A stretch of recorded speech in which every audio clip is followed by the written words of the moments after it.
ஆசிரியர்கள் அனைவருக்கும் வணக்கம்.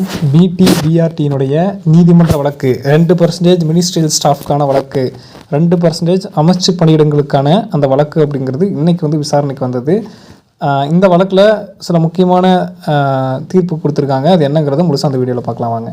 என்னென்னு பார்த்தீங்கன்னா, இன்றைக்கி ஃபைனல் ஹியரிங் அப்படிங்கிற மாதிரி எதிர்பார்க்கப்பட்ட சூழ்நிலையில் ஃபைனல் ஜட்ஜ்மெண்ட் கிடச்சிருச்சா அப்படின்னு பார்த்தீங்க அப்படின்னா, அதாவது பணி நியமன தடையாணை அப்படிங்கிறது நீக்கப்படவில்லை, இன்னும் அப்படியே தான் இருக்குது.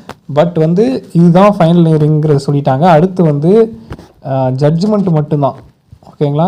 அந்த ஜட்ஜ்மெண்ட் என்னைக்கு அப்படிங்கிறதையும் டேட் சொல்லிட்டாங்க. 21ஆம் தேதி ஃபைனல் ஹியரிங், ஃபைனல் ஜட்ஜ்மெண்ட் அப்படிங்கிறதையும் சொல்லியிருக்காங்க. அதே மாதிரி நீதிபதி என்ன கேள்வி கேட்டார் அப்படின்னு பார்த்தீங்கன்னா, 2% பிடி வேக்கன்சிக்கு எவ்வளோ கவுண்ட் இருக்குது, அதாவது 2007 முதல் 2025 வரையிலான கால இடைவெளியில் 2% பிடி வேக்கன்சிக்கான கவுண்ட் என்ன வேக்கன்சி, அதே மாதிரி 2% பிஜிடிக்கான வேக்கன்சி கவுண்ட் என்ன அப்படிங்கிறதையும் கேட்டிருக்காரு. இது மட்டும் சொன்னீங்கன்னா இறுதி ஆணையை நான் வழங்கிடுறேன் அப்படிங்கிற மாதிரி சொல்லியிருக்காரு. மார்ச் 21ஆம் தேதி இதுக்கான இறுதி ஆணை வழங்கப்படும் அப்படிங்கிற மாதிரி எதிர்பார்க்கப்படுகிறது.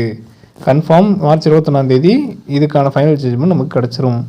ஓகே, மேலும் இது மாதிரியான டிஆர்பி மற்றும் பள்ளிக்கல்வித்துறை சம்பந்தமான உடனடி தகவல்கள் மற்றும் அப்டேட்டுகளுக்கு நம்ம சேனலை சப்ஸ்கிரைப் பண்ணி பக்கத்தில் இருக்கிற பெல் ஐக்கானை கிளிக் பண்ணுங்கள். அப்போ தான் எந்த அப்டேட்டையும் மிஸ் பண்ணாமல் பார்க்க முடியும். நன்றி.